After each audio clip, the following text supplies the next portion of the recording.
Hi hello friends, welcome to Chikku Mikku family. ಎಲ್ಲರೂ ಚೆನ್ನಾಗಿದ್ದೀರಾ ಅಂತ ಅನ್ಕೋತಾ ಇದ್ದೀನಿ. ಸೊ ಇವತ್ತಿನ ಬೆಳಗಿನ ತಿಂಡಿಗೆ ನಾನು ಮೆಂತ್ಯ ಸೊಪ್ಪು ಮತ್ತು ಬಟಾಣಿ ಹಾಕಿ ಪಲಾವ್ ಮಾಡಿದ್ದೆ. ಆರೋಗ್ಯಕ್ಕೆ ತುಂಬ ಒಳ್ಳೆಯದು, ಹಾಗೆ ತುಂಬ ರುಚಿಯಾಗಿ ಕೂಡ ಇತ್ತು. ಹಾಗಾಗಿ ನಿಮ್ಮ ಮುಂದೆ ಶೇರ್ ಮಾಡ್ಕೊಳ್ಳೋದಕ್ಕೆ ಬಂದಿದ್ದೀನಿ. ಸೊ ಫಸ್ಟ್ ನಾನಿಲ್ಲಿ ಪ್ಯಾನಲ್ಲಿ 3 ಸ್ಪೂನಷ್ಟು ತುಪ್ಪನ ಹಾಕ್ಕೋತಾ ಇದ್ದೀನಿ.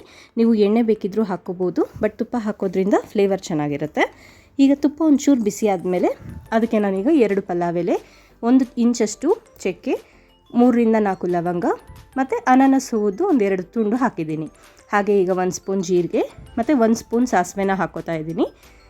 ಹಾಗೆ ಇಲ್ಲಿ 1 ಪಿಂಚಷ್ಟು ಹಿಂಗು ಕೂಡ ಸೇರಿಸ್ಕೊತಿದ್ದೀನಿ. ಸೊ ಈಗ ಇದಕ್ಕೆ ಈರುಳ್ಳಿ ಮತ್ತು ಹಸಿಮೆಣಸಿನ್ಕಾಯಿನ ಹಾಕ್ಕೋತಾ ಇದ್ದೀನಿ. ಈಗ ಇದು ಒಂದು ಸ್ವಲ್ಪ ಲೈಟ್ ಬ್ರೌನ್ ಬರೋವರೆಗೂ ಕೈ ಆಡಿಸ್ಬೇಕು. ಇದಕ್ಕೆ ಇವಾಗ ನಾನು ನೆನೆಸಿಟ್ಕೊಂಡಿದ್ದಂತಹ ಬಟಾಣಿನ ಹಾಕ್ಕೋತಾ ಇದ್ದೀನಿ. ನೀವು ಫ್ರೋಝನ್ ಪೀಸ್ ಯೂಸ್ ಮಾಡಿದ್ರೆ ತುಂಬ ಒಳ್ಳೆಯದು, ಬೇಗ ಬೇಯುತ್ತೆ. ಹಸಿ ಬಟಾಣಿ ಅಂದರೆ ನೈಟೇ ನೆನೆಸಿಟ್ಬಿಡ್ಬೇಕಾಗತ್ತೆ. ಸೊ ಇದಕ್ಕೆ ಈಗ ಹಚ್ಚಿರ್ತಕ್ಕಂಥ ಟೊಮೆಟೊನೂ ಕೂಡ ಆ್ಯಡ್ ಮಾಡ್ಕೋತಾ ಇದ್ದೀನಿ. ನೀವು ಬೇಕಿದ್ರೆ ಬೇರೆ ವೆಜಿಟೇಬಲ್ಸ್ ಕೂಡ ಹಾಕ್ಕೋಬೋದು. ನಾನಿದು ಬೆಳಗ್ಗೆ ಬ್ರೇಕ್ಫಾಸ್ಟಿಗೆ ಮಾಡ್ತಾ ಇರೋದ್ರಿಂದ ಟೈಮ್ ತುಂಬ ಕಮ್ಮಿ ಇತ್ತು. ಸೊ ಬರೀ ಟೊಮೆಟೊ ಮತ್ತು ಬಟಾಣಿನ ಹಾಕ್ಕೋತಾ ಇದ್ದೀನಿ. ಈಗ ಟೊಮೆಟೊ ಒಂದು ಸ್ವಲ್ಪ ಬೇಯೋವರೆಗೂ ತಿರುಗಿಸ್ಕೋಬೇಕು. ಅದಾದಮೇಲೆ ಹಚ್ಚಿ ತೊಳೆದಿಟ್ಕೊಂಡಿದ್ದಂತಹ ಮೆಂತ್ಯ ಸೊಪ್ಪನ್ನು ಇಲ್ಲಿ ಸೇರಿಸ್ಕೊತಾ ಇದ್ದೀನಿ. ಮೆಂತ್ಯ ಸೊಪ್ಪು ಸೊಂಟನ ತುಂಬ ಗಟ್ಟಿ ಮಾಡುತ್ತೆ, ಎಸ್ಪೆಷಲಿ ಹೆಣ್ಮಕ್ಳಿಗೆ. ಮತ್ತು ಈ ಪೀರಿಯಡ್ಸ್ ಟೈಮಲ್ಲಿ ಯಾರಿಗೆಲ್ಲ ತುಂಬ ಸೊಂಟ ನೋವೆಲ್ಲ ಬರುತ್ತೆ, ಹೊಟ್ಟೆ ನೋವು ಬರುತ್ತೆ, ಅಂಥವ್ರಿಗೆ ಈ ಮೆಂತ್ಯ ಸೊಪ್ಪು ತುಂಬ ಒಳ್ಳೆಯದು. ನೋವನ್ನು ಕಮ್ಮಿ ಮಾಡುತ್ತೆ, ಸೊಂಟ ಗಟ್ಟಿ ಮಾಡುತ್ತೆ ಅಂತ ಹೇಳ್ತಾರೆ. ಸೊ ಈಗ ನಾನಿಲ್ಲಿ 1 ಸ್ಪೂನಷ್ಟು ಧನಿಯಾ ಪುಡಿ ಹಾಕ್ಕೋತಾ ಇದ್ದೀನಿ. ಹಾಗೆ ಖಾರಕ್ಕೆ ತಕ್ಕಷ್ಟು 1/2 ಸ್ಪೂನಷ್ಟು ಅಚ್ಚ ಖಾರದ ಪುಡಿನ ಸೇರಿಸ್ಕೊತಿದ್ದೀನಿ. ಹಾಗೆ ಬಣ್ಣಕ್ಕೆ 1/2 ಸ್ಪೂನಷ್ಟು ಅರಿಶಿನ ಹಾಕ್ಕೋತಾ ಇದ್ದೀನಿ. ಸೊ 1/2 ಸ್ಪೂನ್ ಬಿರಿಯಾನಿ ಪೌಡರ್ನ ಹಾಕ್ಕೊಂಡು ರುಚಿಗೆ ತಕ್ಕಷ್ಟು ಉಪ್ಪನ್ನು ಸೇರಿಸ್ಕೊತಿದ್ದೀನಿ. ಇದಕ್ಕೆ ನಾನಿಲ್ಲಿ 1 ಸ್ಪೂನ್ ಶುಗರ್ ಕೂಡ ಹಾಕ್ಕೋತಾ ಇದ್ದೀನಿ, ಯಾಕಂದರೆ ಮೆಂತ್ಯ ಸೊಪ್ಪು ಕಹಿ ಇರೋದ್ರಿಂದ ಅದು ಕಹಿ ಓಡಿಸುತ್ತೆ.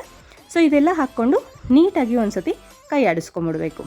ಈಗ ನಾನಿಲ್ಲಿ ಆಲ್ರೆಡಿ ಅಕ್ಕಿನ ತೊಳೆದು ನೆನೆಸಿಟ್ಕೊಂಡಿದ್ದೆ, ಅದನ್ನಿಲ್ಲಿ ಸೇರಿಸ್ಕೊತಾ ಇದ್ದೀನಿ.